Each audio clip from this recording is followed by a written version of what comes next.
So, I guess we're gonna be going after no bullshit today. I am excited. Why? Why do I subject myself to this? What the hell am I doing?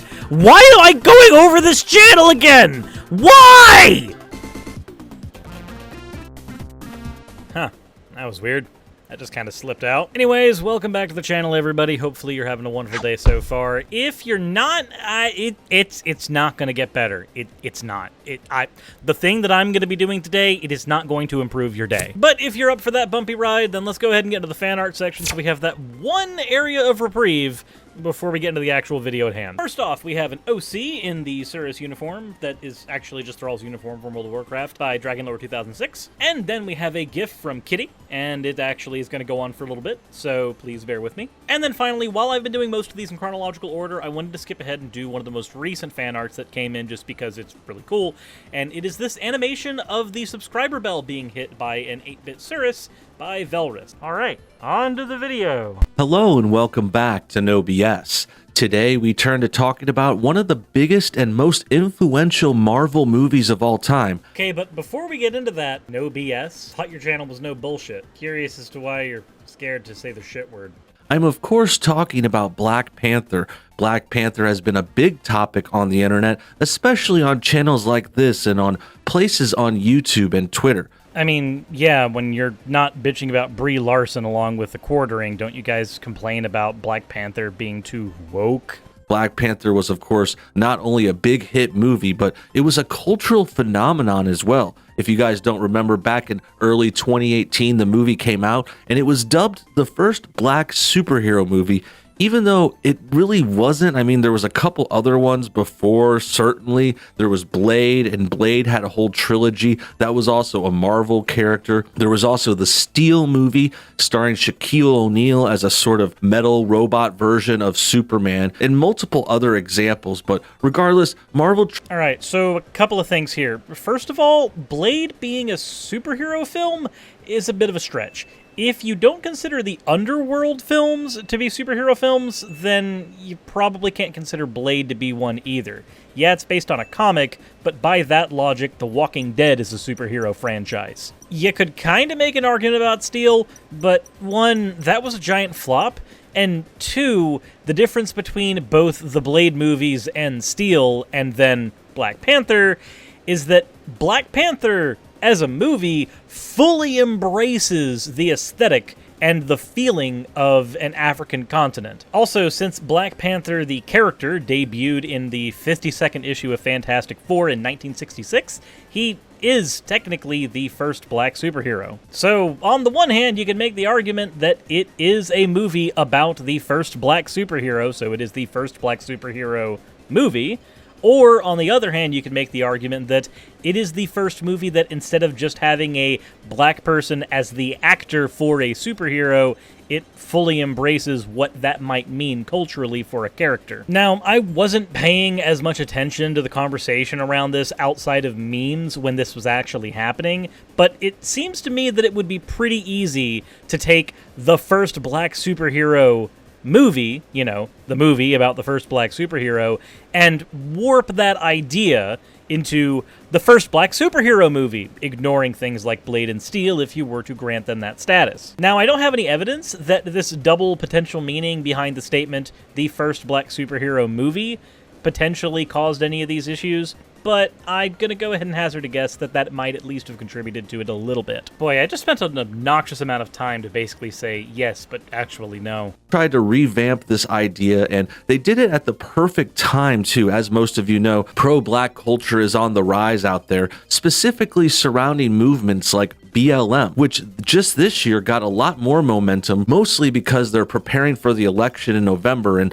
they're trying to cause riots and chaos to intimidate people through violence. If BLM was really trying to incite violence, they're really fucking inefficient at it, considering that 93% of BLM protests have all been peaceful. On top of that, there is some data to suggest that of the 7% of protests that have managed to devolve into riots, at least 60 to 70% of that small fraction were instigated by outside sources. You don't believe me? I got a source in the down there. Basically acting like terrorists, but that's besides the point. Today we're talking about Black Panther, how it's related to culture. Recently we have a new figure who's reemerged, none other than Sean King. As you can see by this article, it says, activist Sean King accused of profiting off of Chadwick Boseman's death. Yeah, that's pretty much the lowest thing you could do. You could not do this. This is like obviously in poor taste. It's very disrespectful.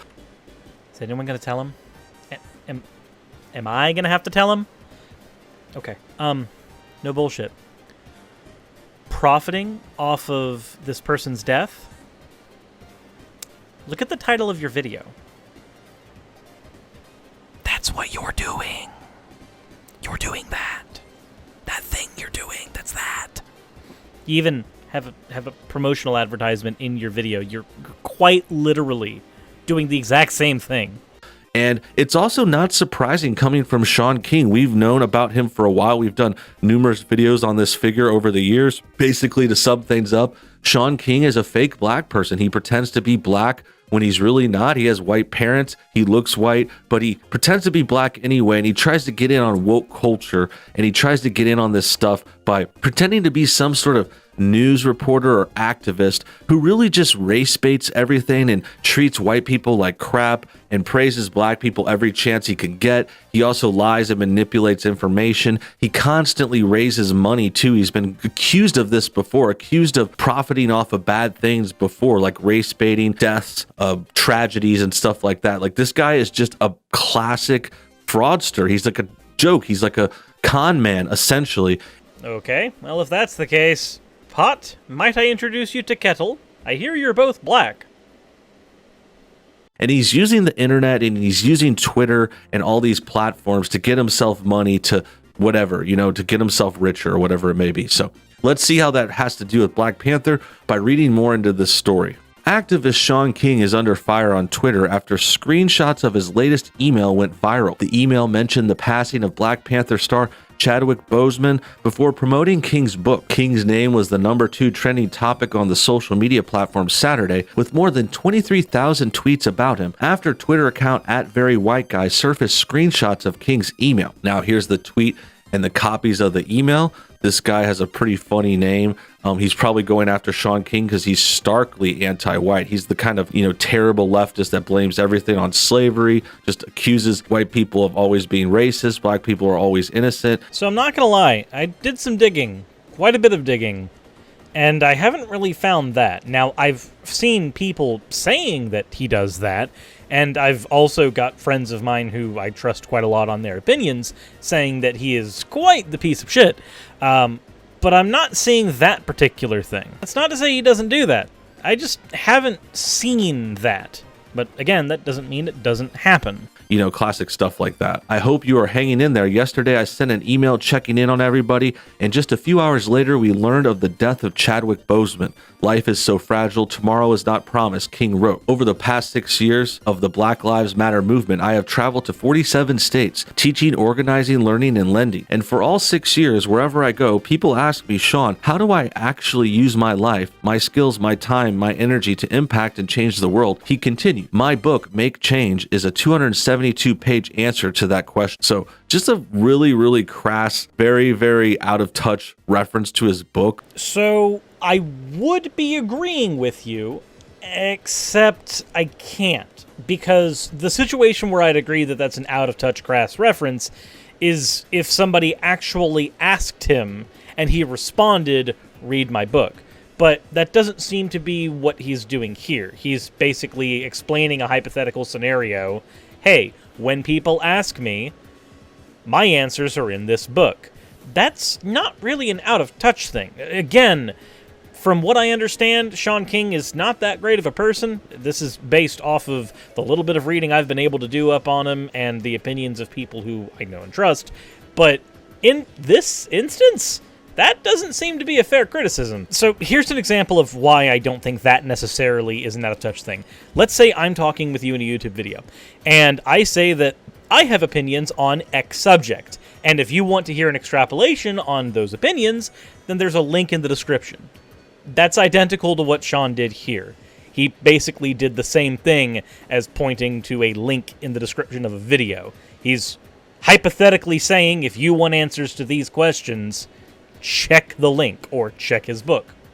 Like, he's pretending to be part of this political movement. We know that BLM is much different than that, though. They act like they're this noble cause trying to help a certain group of people, but they're not. They're violent, out-of-control terrorists. Okay, so there's a little bit to unpack with that statement. First of all, let's go ahead and talk about terrorism, or enacting violence for political gains.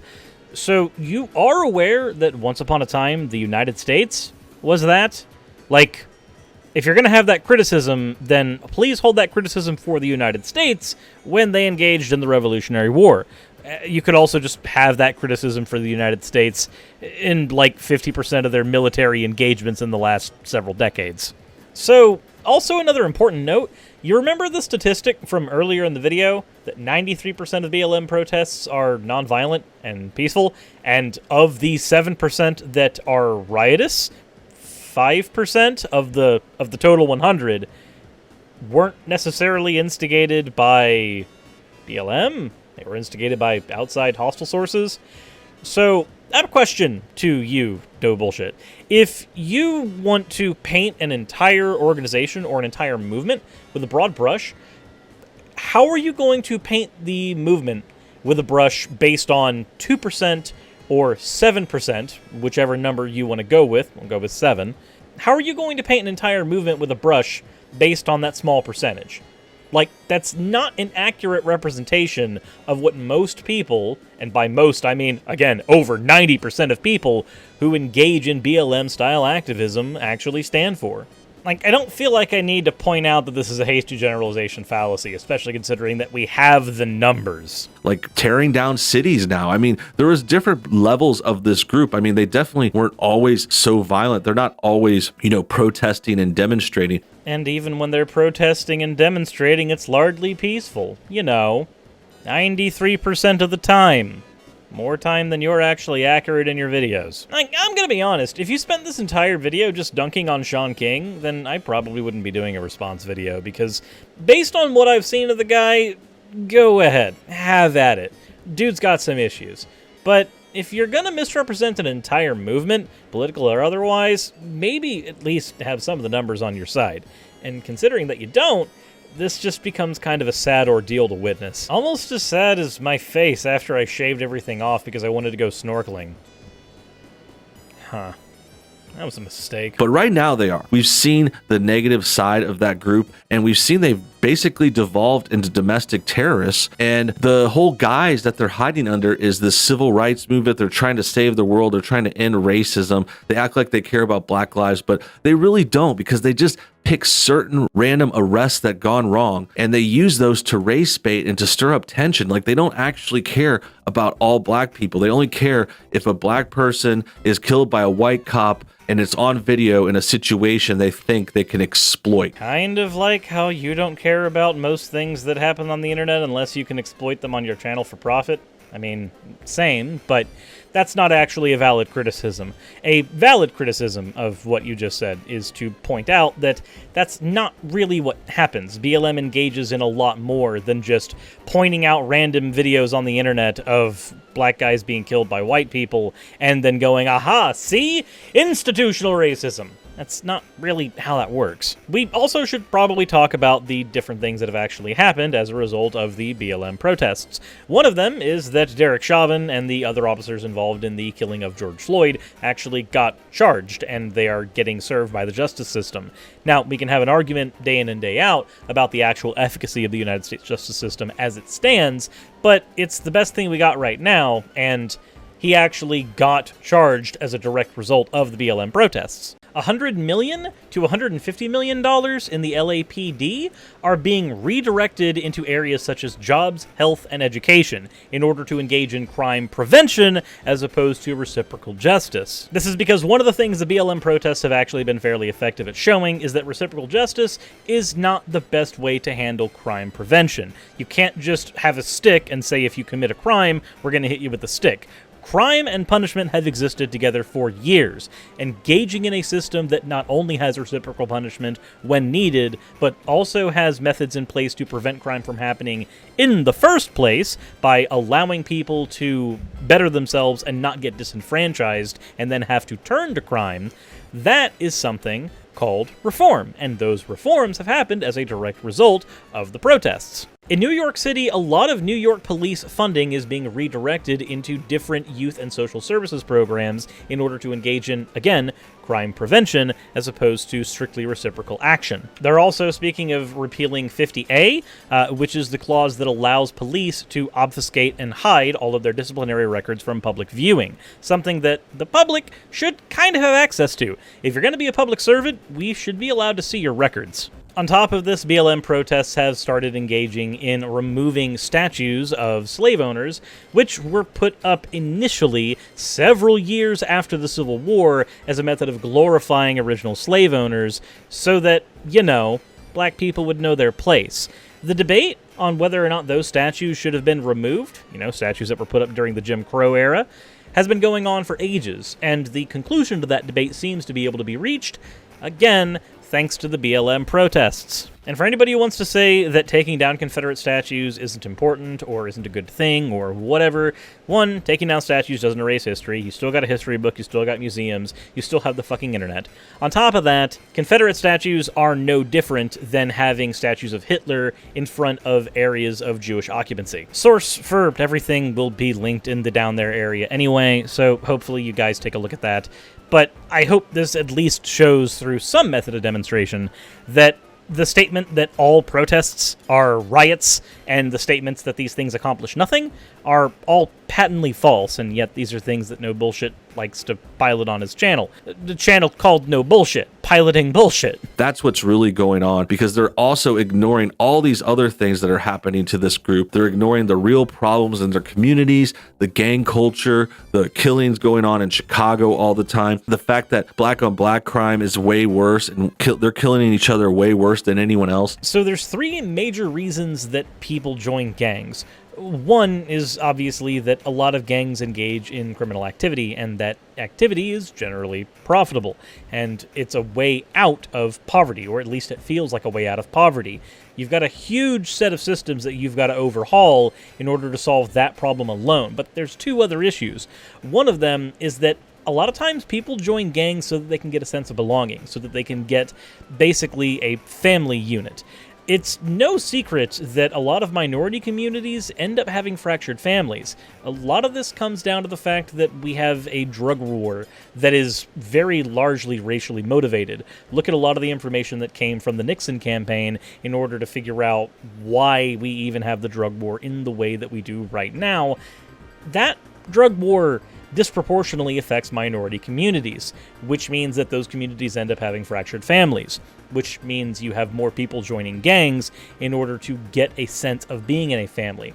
And also, when you have these low-income areas, the last reason that you have people joining gangs is because that gives them a sense of protection. That gives them not only a family unit, but a unit that has some sort of power.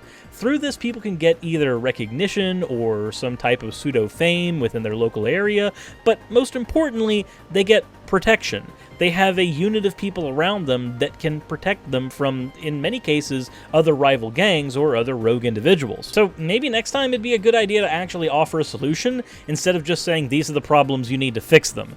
Trying to provide a way forward, which would require something that you're notoriously horrible at, which is research. So you mentioned black on black crime, and if we're on the topic of things that you haven't researched, you do know that black on black crime has actually been decreasing by a much faster pace than white on white crime has. And oh, by the way, I don't bring that up for no reason. It turns out that white people kill white people at a pretty alarming rate. Just like black people killing black people.